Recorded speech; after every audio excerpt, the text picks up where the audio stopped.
कक्षा 11 में जब हम भूगोल का अध्ययन करते हैं तो हमें किस प्रकार उसकी शाखाएं और उसके उपागम और उसकी परिभाषा से हमने आपको अवगत करा दिया है। तो अब उसी इकाई का कुछ भाग शेष है जिसमें कि हम अध्ययन के उपागम के बारे में यहाँ पर अध्ययन करेंगे, यानी कि हम पीछे उसकी परिभाषा और विज्ञानों से संबंध और हम इस भूगोल में क्या क्या अध्ययन करते हैं इसकी तो चर्चा कर चुके हैं। अब हम इसकी शाखाओं के बारे में और उपागमों के बारे में चर्चा करेंगे। उपागम एक ऐसा शब्द है जो मैं भी जब पढ़ता था बहुत मुश्किल से ये हमें समझ में आया, तो मैं उम्मीद करता हूँ कि मैं आपको बहुत ही अच्छे से समझा दूँ और बहुत ही सरलता से समझा दूँ, क्योंकि भूगोल की उपागम और शाखाएं, यानी कि शाखाएं वो होती हैं जैसे कि किसी सब्जेक्ट में हम कई क्षेत्रों का अलग अलग अध्ययन करते हैं, तो उन क्षेत्रों से जुड़े हुए जब हमें ज्ञान प्राप्त करते हैं तो उस सब्जेक्ट की शाखाएं हो जाती हैं। तो यहाँ हम भूगोल का अध्ययन करते हैं तो इसकी शाखाएं दो प्रकार से हम विकसित करते हैं। नंबर 1 क्रमबद्ध उपागम के आधार पर और प्रादेशिक उपागम के आधार पर। तो क्रमबद्ध उपागम भूगोल के जाने माने भूगोल वेता हम्बोल्ट के नाम से यानी मशहूर है, क्योंकि हम्बोल्ट ने ये उपागम दिया था और प्रादेशिक उपागम कार्ल रिटर ने दिया था। इन लोगों ने पूरी पृथ्वी की भ्रमण किया और इस भ्रमण करके पृथ्वी के बारे में ज्ञान प्राप्त किया और उसी के अनुसार पृथ्वी का अध्ययन प्रस्तुत किया है। तो इन शाखाओं के इन उपागमों के आधार पर शाखाएं हम देखते हैं कि क्रमबद्ध उपागम के आधार पर जो भूगोल की शाखाएं निकल कर आती हैं वो किस प्रकार हैं, यानी कि ये हमें शाखाएं मिलती हैं क्रमबद्ध उपागम के अनुसार। तो इस क्रमबद्ध उपागम के अनुसार हमें जो शाखाएं मिलती हैं उनमें हमारी पहली शाखा है भौतिक भूगोल और दूसरी है मानव भूगोल और तीसरी है जीव भूगोल। तो इन बड़े बड़े भागों में हमने विभाजित किया है और इन भागों के अंतर भी हैं। छोटे छोटे टॉपिकों का अध्ययन करते हैं, यानी अलग अलग बांट कर हम अध्ययन करते हैं। तो उसमें हमारा आता है भू आकृति विज्ञान और जलवायु विज्ञान, जल विज्ञान, इसमें हम समुद्रों का अध्ययन करते हैं, और मृदा विज्ञान, इसमें हम पृथ्वी पर पाए जाने वाली विभिन्न प्रकार की मिट्टियों का अध्ययन करते हैं।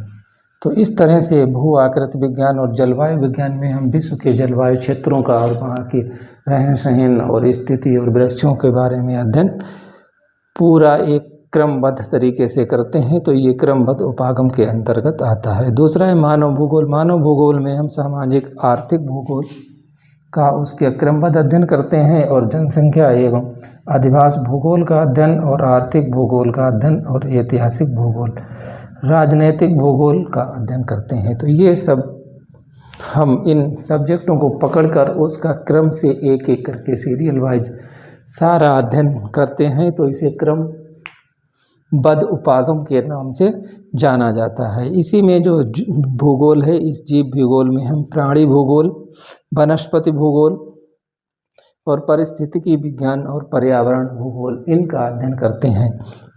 तो इसमें भी हम पहले प्राणियों के बारे में अध्ययन कर लेते हैं और फिर पारिस्थितिकी जब पकड़ते हैं तो पूरे संसार में पारिस्थितिकी का अध्ययन कर जाते हैं, और वनस्पति के बारे में तो पूरे संसार की वनस्पतियों का एक क्रमबद्ध अध्ययन प्रस्तुत करते हैं। और पर्यावरण जो है वे हमें पर्यावरण का पूरा अध्ययन करने को मिलता है। अगला है हमारा प्रादेशिक उपागम, यानी कार्ल रिटर के द्वारा जो प्रादेशिक उपागम दिया था, इसमें हम क्या करते हैं कि पहले संपूर्ण पृथ्वी का एक बृहद रूप में अध्ययन करते हैं। तो इसका पहला भाग जो आता है वो बृहद, फिर उसके बाद में उसे हम अलग अलग टुकड़ों में बांट देते हैं, जैसे कि उत्तरी गोलार्ध, दक्षिणी गोलार्ध। फिर उत्तरी गोलार्ध में कितने देश आते हैं, दक्षिणी गोलार्ध में कितने देश आते हैं और कितना सागर आते हैं, इनका अध्ययन करते हैं। फिर हम एक प्रादेशिक स्तर पर यानी कि किसी देश का अध्ययन करते हैं। फिर उस देश के भी कुछ राज्यों का अध्ययन अलग अलग करते हैं, उस राज्य के फिर जिले का अध्ययन करते हैं। फिर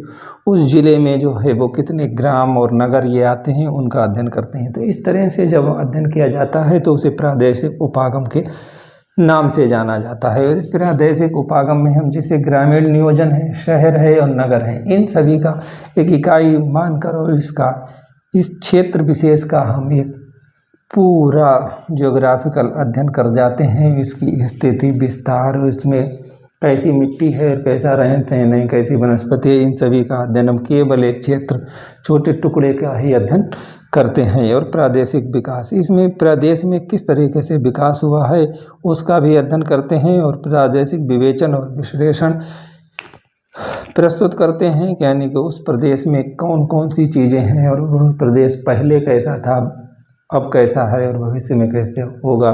तो इस तरह से जहाँ पर अगर हम कहीं पर पर्वतों का अध्ययन करते हैं तो उस पर्वतीय प्रदेश के बारे में हम ये पता लगाते हैं कि पर्वत यहाँ पर कब बना, और इस पर्वत की क्वालिटी क्या है, इस पर्वत की जलवायु क्या है, ऊंचाई क्या है। तो इसका एक उसी का हम अध्ययन हर तरीके से, हर पहलू से को अच्छे से समझ लेते हैं, तो उसे प्रागैतिहासिक उपागम के नाम से जाना जाता है। अच्छा, कुछ तकनीकें ऐसी भी हैं कि जो हम दोनों प्रादेशिक और क्रमबद्ध उपागम दोनों में इस्तेमाल करते हैं, उसे उभयनिष्ठ पक्ष कहते हैं। और ये पक्ष भी हमारे लिए बहुत ही ज़रूरी है, क्योंकि इसमें एक तो चिंतन यानी कि दर्शन का पक्ष होता है और दूसरा ये अध्ययन का पक्ष होता है। तो दर्शन यानी कि चिंतन का पक्ष होता है, तो इसमें भौगोलिक चिंतन और भूमि एवं मानव अंतःक्रिया के बारे में अध्ययन किया जाता है। यानी भौगोलिक चिंतन के बारे में और भूमि और अंतःक्रिया, मनुष्य के और पृथ्वी के बीच में क्या संबंध है और कैसी इसकी अंतःक्रिया होती है,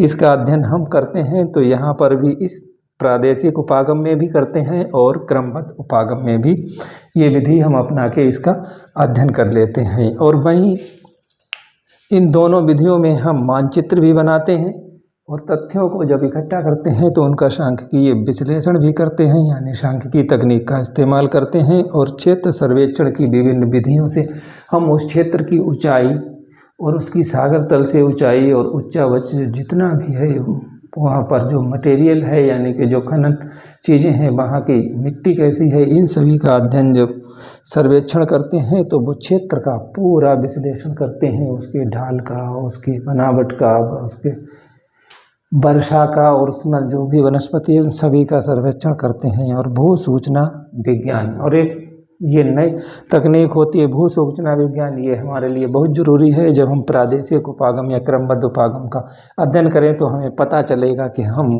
कहाँ पर खड़े हैं, यानी किस क्षेत्र का अध्ययन करेंगे, और हमें उससे हमारी एक पोजीशन पता चलती है कि कोई भी प्राकृतिक फेनोमेना है तो वो किस जगह पर है, पृथ्वी के कौन से स्थान पर है, यानी कि हमारी इस गोल पृथ्वी पर कोई चीज़ कहाँ है, उसे हम भू सूचना विज्ञान के नाम से जानते हैं। जैसे कि GPS, GIS, ये जो हैं इनके बारे में हम आगे अध्ययन करेंगे।